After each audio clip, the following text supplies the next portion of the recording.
Hello everybody, my name is Muñoz from the Morristown and Morris Township Library in New Jersey. Although as you can see, I'm not in any library, I'm in my backyard, and that's because I'm recording this during the global pandemic.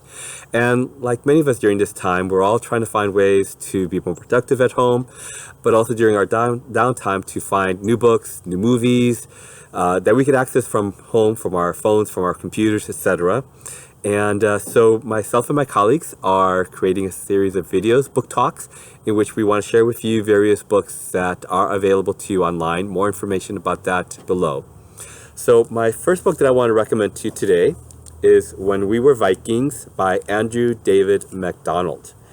And as Kirkus Reviews puts it, it is an engaging and inclusive debut. In other words, it's a first-time author. And our main character is Zelda. When we first meet her, she's turning 21 years old. And so most times when you're meeting a 21-year-old in a book or in real life, that person is finishing up college and about to head out into the world.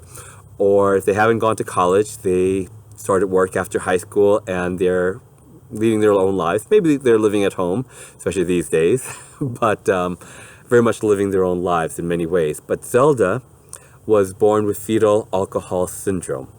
And this meant that her mother was a heavy drinker while she was pregnant with Zelda. And Zelda was subsequently born cognitively disabled, or in other terms, neurodivergent. So Zelda is not living by herself. She's living with her older brother. His name is Gert. He's a few years older. And he's been supporting her, almost since the time that their mother died of cancer a few years back. Their father left the picture many years before. After the mother died, they did live with their Uncle Richard for a while. As is put in the book at one point, he's a really bad dude and very abusive towards both siblings in different ways. And so Gert, in order to get them out of there as quickly as possible, became involved in less than honorable activities, and that's how he's supporting them at the time. And he's also going to community college at this stage, part-time. So Zelda, it's her birthday, and so one of the gifts that she receives is a sword.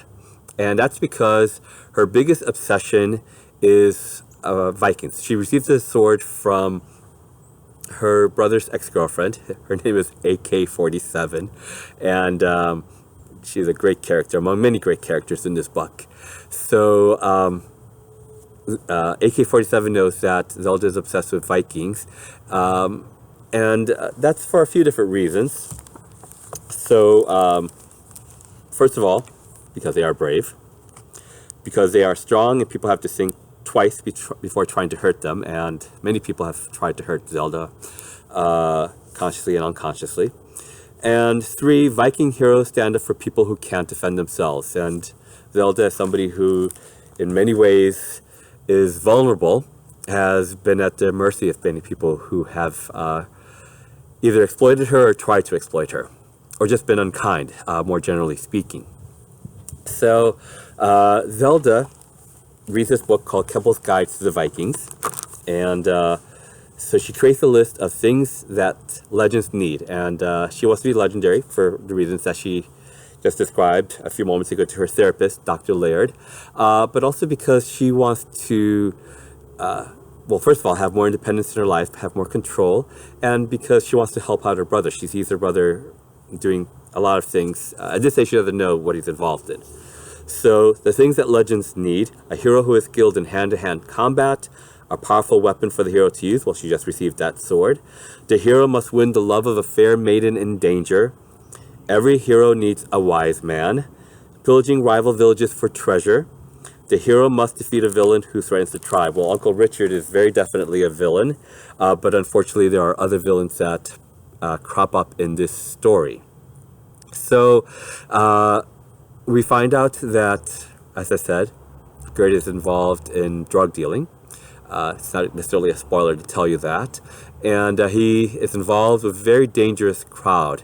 So it unfortunately does end up involving Zelda. And so that is part of our story here. But that's only one part of our story. The other part of our story is that Zelda is trying to move forward in her life. And so the author treats her issues of sexuality and issues of violence and issues of growing need for independence in a very compassionate way, and I feel in a way that never condescends to the characters, to our Zelda, and also not to us. I will say this real quickly, that this novel does have very mature themes, but because it's in some ways a coming-of-age story, I would, with a caveat, recommend it for your older teens out there.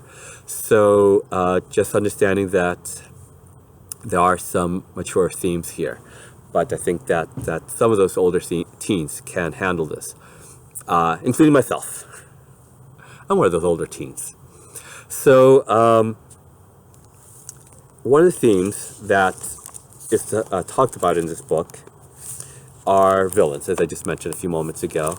And in another conversation with Dr. Laird, with the therapist, they're talking about a book called Grendel.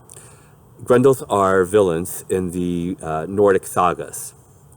And so Dr. Laird had said to Zelda that you're supposed to read the book and feel sorry for Grendel even though he does bad things. He can't help it, it's in his nature. Zelda says, I did not like that version of the story because it made the Viking hero a villain and the monstrous villain a hero. And Dr. Laird responds, sometimes good people do bad things, and sometimes things aren't as simple as good and evil. And Zelda says the Grendels are evil. And Dr. Laird says, well, maybe the Grendels you're talking about are pure evil, but regular monsters are more complicated. And this is not just something for Zelda to find out, but this is something that many of us have to find out about in our lives, that very few people are ever completely 100% a villain or 100% a hero. Certainly Gert, who is in many ways the hero of Zelda's story, is a very flawed character, and the things that endanger her. And there are villains along the way, and in some ways, some of these villains help empower Zelda, just to intrigue you with that statement. So she's a very different kind of heroine, and somebody who, in the New York Times review, the reviewer called her a marvel, a living, breathing, three-dimensional character with a voice so distinctive that she leaps off the page. And if you have come across either Eleanor Oliphant is Completely Fine, or the other book, The Curious Incident of the Dog at Nighttime, if you've liked either of those two books, I definitely recommend this book to you. And I hope that you'll join me for this and for other book talks. And in the meantime, thanks so much for sharing your time with me, and please take care.